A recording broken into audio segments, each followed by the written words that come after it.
তাহলে কলব পরিষ্কার করার একমাত্র ওষুধ হইছে জিকির। আল্লাহর জিকির, জিকির, নামাজ। নামাজ করো, আরে নামাজ পড়লে উঠলে আর করলে তো হবে না, নামাজ পড়ার মতো করতে হবে। যদি নামাজ পড়ার মতো করতে পারো, সবচেয়ে বড় ইবাদত হইছে নামাজ। যে সময় কোনো মানুষ আল্লাহর কুদরতি পায়ে সিজদা দেয়, আবার আল্লাহ ডাক দেয়, কই বন্ধুরে, আপনার উম্মতের সময় আমি আল্লাহর কুদরতি পায়ে সিজদা দেই।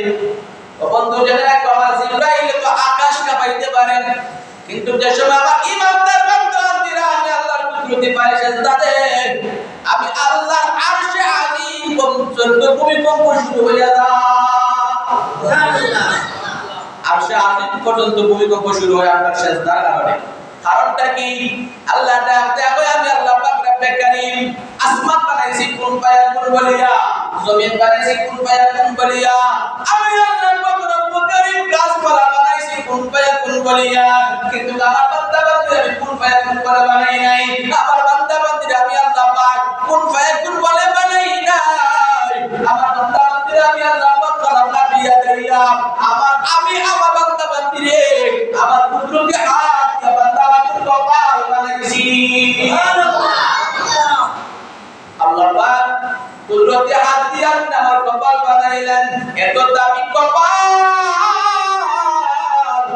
এই সময় ওই কপালটা, দামি কপালটা আল্লাহর কুদরতি পায়ে লাগাও, আল্লাহ খুশি না বেজার? খুশি।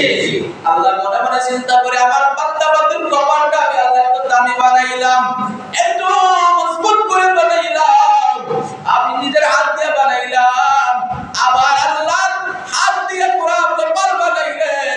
এই সময় ওই কপালটা লাগাইয়া কুদরতি পায়ে সিজদা দেই, আমার আল্লাহর আরশে আজিমে কাঁপা শুরু হয়, আমার আল্লাহ অটোমেটিক খুশি হয়ে যায়।